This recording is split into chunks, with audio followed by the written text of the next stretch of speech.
कैसे बना विकास दुबे अपराधी, विकास दुबे का खूनी इतिहास, राजनीति से कैसे रहा विकास दुबे का रिश्ता। उत्तर प्रदेश पुलिस के 8 जवानों की बर्बर हत्या का मुख्य आरोपी विकास दुबे का खेल खत्म हो चुका है। शुक्रवार सुबह वह पुलिस एनकाउंटर में मारा गया। पिछले 28 साल से दर्जनों मर्डर करने वाला विकास उत्तर प्रदेश में आतंक का सबसे बड़ा नाम था। सत्ता किसी की हो, विकास दुबे हमेशा राज करता था। वजह थी सत्ता चलाने वालों तक विकास की पहुंच। आइए एक नजर डालते हैं कि आखिर कैसे उत्तर प्रदेश के इस बाहुबली ने 30 साल तक खूनी खेल खेला। 1990 में मारपीट। 1980 और 90 के शुरुआती दशक में उत्तर प्रदेश में जातिवाद की राजनीति हावी थी। ऐसे में अपर कास्ट और लोअर कास्ट के बीच झड़प आम बात थी। 1990 में विकास 20 साल का था। इसी साल पहली बार विकास पर दूसरी जाति के लोगों को मारने का आरोप लगा था। विकास की दलील थी कि उनके पिता का इन सब ने अपमान किया था। मामला पुलिस स्टेशन पहुंचा, लेकिन किसी स्थानीय नेता ने पुलिस पर दबाव बनाया और विकास दुबे छूट गया। दलितों की हत्या। साल 1991 में विकास के खिलाफ पहली बार भारतीय दंड संहिता की धारा 323 के तहत उस पर आपराधिक मुकदमा दर्ज हुआ। एक साल बाद ही 1992 में विकास ने 2 दलितों की हत्या कर दी। कानपुर के चौबेपुर थाने में उसके खिलाफ मुकदमा दर्ज हुआ। गिरफ्तारी के बाद उसे जेल भेज दिया गया, लेकिन कुछ दिनों के बाद ही वो जमानत पर छूट गया। इसके बाद तो वो ऊंची जाति के कुछ लोगों के बीच हीरो बन गया, डॉन बना नेता। साल 1992 के बाद अगले 4 सालों तक विकास अपने इलाके में नेता के तौर पर उभरने लगा। हर छोटे बड़े चुनाव में राजनीतिक दल उन्हें याद करने लगे। बड़े नेताओं से लेकर सरकारी ऑफिसर और फिर बड़े पुलिस अधिकारी, हर जगह विकास ने पैठ बना ली।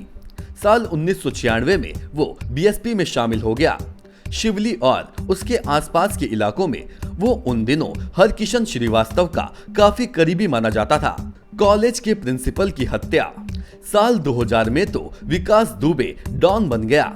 उसने शिवली कस्बे में ताराचंद इंटर कॉलेज के प्रिंसिपल सिद्धेश्वर पांडे को गोली मार दी। ये सनसनीखेज हत्या एक जमीन विवाद को लेकर हुई। बीजेपी नेता की हत्या।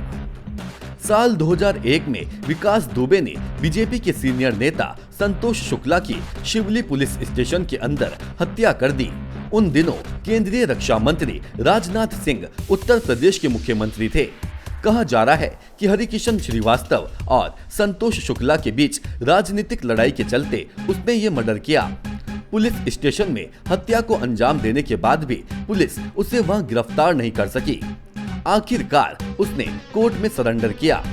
मर्डर के आरोपों से बरी। विकास दुबे इसके बाद कोर्ट कचहरी के चक्कर काटता रहा। इस दौरान उसके खिलाफ 60 से ज्यादा आपराधिक मामले दर्ज किए गए। विकास ने राजनीतिक दलों की मदद से सारे सबूत मिटा दिए। केस के सारे गवाह मुकर गए। यहाँ तक कि पुलिस वालों ने कहा कि उसने विकास को पुलिस स्टेशन के अंदर गोली चलाते नहीं देखा। संतोष शुक्ला मर्डर केस से वो बरी हो गया। सजा पर रोक। ताराचंद इंटर कॉलेज के प्रिंसिपल सिद्धेश्वर पांडे को गोली मारने के केस में विकास को सजा मिली, लेकिन बाद में इलाहाबाद हाई कोर्ट ने उसकी सजा पर रोक लगा दी। एनकाउंटर का दौर। मार्च 2017 में उत्तर प्रदेश में भाजपा सत्ता में आई और योगी आदित्यनाथ मुख्यमंत्री बने। उन्होंने जल्दी संगठित अपराध और माफिया के खिलाफ कठोर नीति घोषित की। जल्द ही प्रदेश में एनकाउंटर एक आम बात हो गई।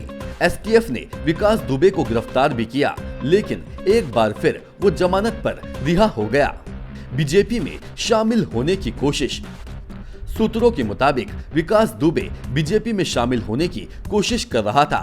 बीजेपी के कुछ नेता उनका समर्थन कर रहे थे, लेकिन दिल्ली में बैठे कुछ सीनियर नेताओं ने उसके खिलाफ आवाज उठा दी।